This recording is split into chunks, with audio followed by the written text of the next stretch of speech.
This from the website Talking Points Memo as of yesterday. A couple of potentially disturbing reports printed in the Wall Street Journal. One suggesting that Obama is not going to substantially rein in Bush-era intelligence activities, and another reporting that Obama is leaning towards asking Bob Gates to stay on as Secretary of Defense. There's tremendous pressure to report out anything that can be gleaned about the transition, so there's a tendency for every scrap of information to get blown out of proportion, making it tough to know how much credence to give any single report. Once you start piling analysis upon analysis and thin reporting, you've got yourself a house of cards held together probably just with conjecture and speculation. But let's pay close attention to this article in the Wall Street Journal, printed yesterday. President-elect Obama is unlikely to radically overhaul controversial Bush administration intelligence policies, advisors say, an approach that is almost certain to create tension within the Democratic Party. Civil liberty groups were amongst those outraged that the White House sanctioned the use of harsh intelligence techniques. Mr. Obama is being advised largely by a group of intelligence professionals, including some who have supported Republicans and centrists, former officials in the Clinton administration. They say he is likely to fill key intelligence posts with pragmatists. Now, I wonder if torture now falls under pragmatism. He's going to take a very centrist approach to these issues, said Roger Cressy, a former counterterrorism official in the Clinton and Bush administrations. Whenever an administration swings too far to the left or to the right, we end up getting ourselves into trouble. On the campaign trail, Mr. Obama criticized many of George Bush's counterterrorism policies.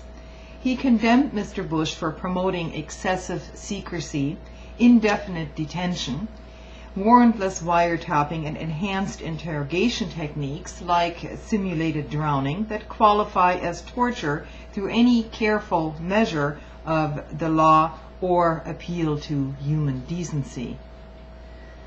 As a candidate, Mr. Obama said the CIA's interrogation program should adhere strictly to the same rules that apply to the military, which would prohibit the use of such techniques.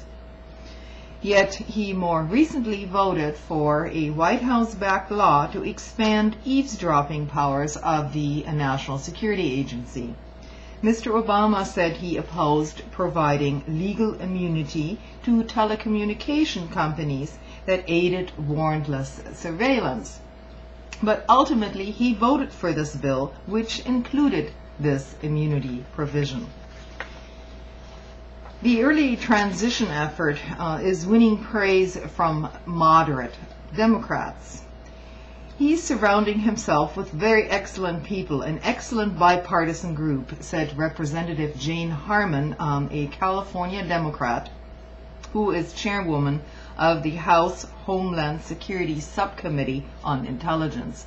Now, as you might remember, Jane Harman is also the very congresswoman who was instrumental in proposing legislation. I believe it was called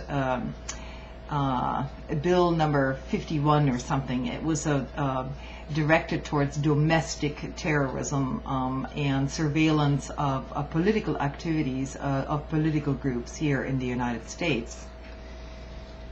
Civil liberties and human rights advocates who helped Mr. Obama win the election are seeking both a reversal of Bush administration policies and expanded investigations into possible illegal actions when the administration sought to track down terrorists after the attacks of September 11th. Most of those being discussed as candidates for Director of National Intelligence and Director of the CIA have staked out a middle ground between safeguarding civil liberties and aggressively pursuing non-traditional adversaries. I think the first thing we should be asking is, what are non-traditional adversaries? I'd like a definition of this. So that's my little video for tonight. We definitely need to keep the pressure up here and keep our eye on the ball, because these problems are not going to go away. Good night.